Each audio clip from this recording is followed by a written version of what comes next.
Hello and welcome to another wonderful video. Anyway, I am here at Gateway National Park, Sandy Hook in New Jersey.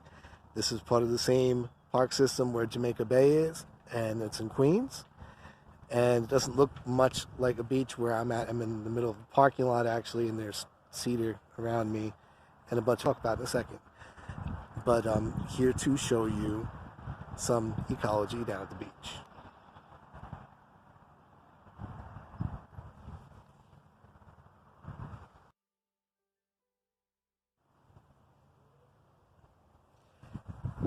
So even in this pathway between two parking lots, really the same parking lot, interconnected, I guess. Anyway, you find our cactus, which is prickly pear. We do have a native cactus here, and it is also found in Jamaica Bay and Queens that we talked about. So it's found on the East Coast shoreline, and it does have an edible fruit at certain times of the year, which you can even buy in the supermarket sometimes. It's the prickly pear. And it does have some thorns on it. You have to be very careful if you were ever really to eat this, even the one from the supermarket. I've tried. So you do have to take out some of the more prickly parts. But this is prickly pear. So what you're looking at here is the ocean side. There's an osprey on that nest, and there's the ocean in the background. But when you see these hilly mounds that are really what I'm on right now, what you're looking at are dunes. And those dunes, it's very windy. Coastal erosion is a big problem from wind and rain and storms and all that. And those dunes do provide a monetary societal benefit to us. And it does help prevent some flooding and some coastal erosion, which, you know, you're talking about a place here where people do go to the beach to go swimming. That is important in all beach communities, but we have a tendency to build on them. It's really, think about the property value. You're talking about a place where you have a great view of the water. Something we need to consider. And you do have some shrubs that grow, and then we'll talk about beach plum later, which also have a commercial benefit but not very great amount of money that comes in from beach plum farming, but we'll talk a little bit more later. This is the ocean side. There is a bay side. Birds on the beach. That's a oyster catcher. There are two of them. They're sandpipers. And that's what they sound like. See me? I'm very close. Actually, even though it doesn't look like it in this video, you're not going to appreciate how close I get. Just trying to give you a good look at the American oyster catcher. There you go. Not far. They're not going to go very far. But they will let me know. I can't get much closer than this. And actually those beaks are not as hard as you might think. They are movable. They can move them within mud and sand that they feed. So they're able to move those hard beaks and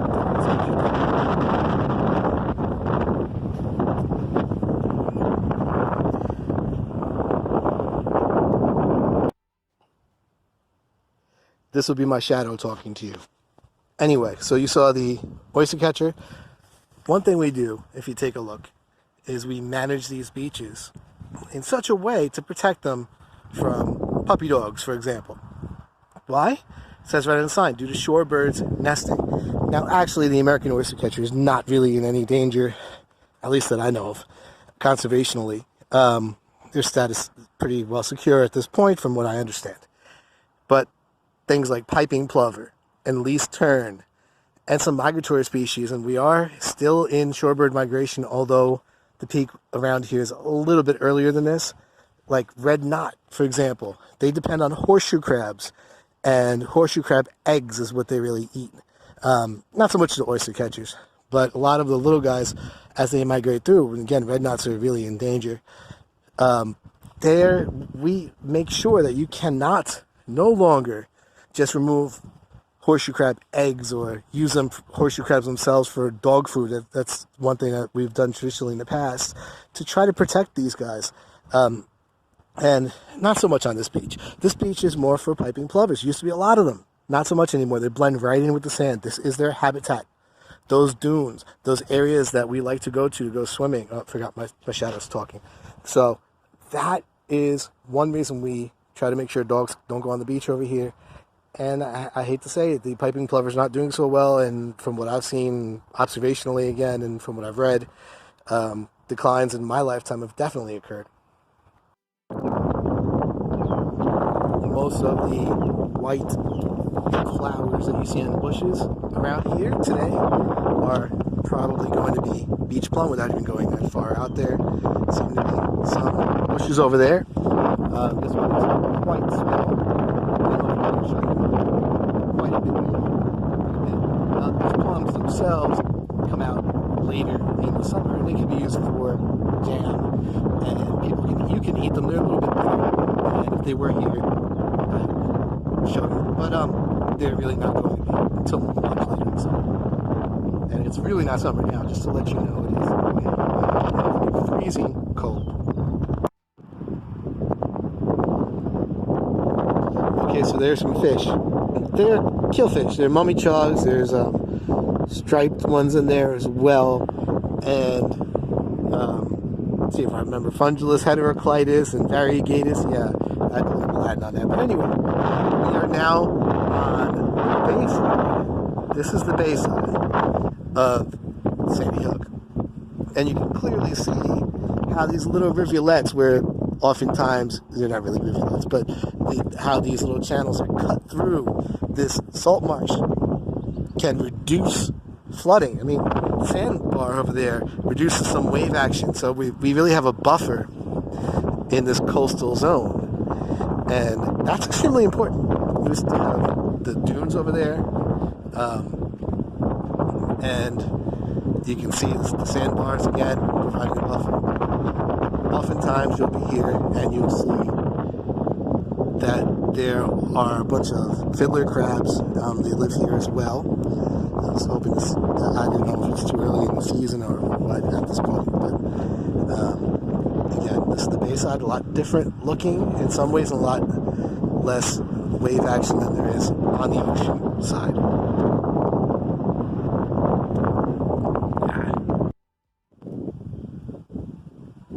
Okay, so we are now towards the point of Sandy Hook where we can reach the ocean. It's the furthest point away from the base of the hook, and as you can clearly see, there's some old buildings here, and one reason I'm going to go into these woods here, but one reason that I bring this up is because there is a military history, and even there's still an active Coast Guard station here at Sandy Hook. It says danger, area closed. I've seen people on these old buildings which are not maintained, except for a couple which are shown off like a museum in a way. Yeah, this one's not maintained. I've seen people right on it. It's a bad idea. Falling apart buildings are not good places to play. I'm going to be really quiet as I walk past these guys. They'll move. The deer, white-tailed deer, very common. They're close and they're cute, and we'll put them on the video. Just walking past this little bit of forest. I'm just going to try not to be very in any way aggressive towards them. They see me. Clearly, they're looking right at the camera. Catbird right behind me, and actually common yellowthroat female that I was looking at before. But anyway, so here we go. Just going straight through. A little itchy. That's okay. Probably not. Well, here's more edible plants, which we're not going to eat. The garlic mustard. I've never tried some before, so I really want to make sure that I'm not doing that today. Anyway, that's garlic mustard. It is a wild edible. It's also invasive, and it really will take hold of an area, and you can see all those white flowers if you step back especially. It's really starting to take hold. It usually doesn't here, but I guess it does now. Take a look at that. Again, invasive species, not good for the environment. It's actually a bird hopping around in there called a magnolia warbler. You could probably have seen him fly, maybe. He's really small. But the real reason I'm showing you this, and if you hear tea kettle, tea kettle, tea kettle in the background, that's a Carolina wren. But it just looks pretty. Let's take a zoom out. These are a bunch of beach plums. And I told you they're all in flower at the moment. And I could lie to you and say they're delicious in a couple months, but they're okay. They're not that bad. But it's just a really pretty look over here. And the birds do like these trees, these shrubs really, flowering at this time. So you get quite a variety of birds coming in here. So that magnolia warbler is probably the one right in the middle right now that you probably can't see. Yeah, there's a bunch more. Anyway, just wanted to show you how pretty they can be.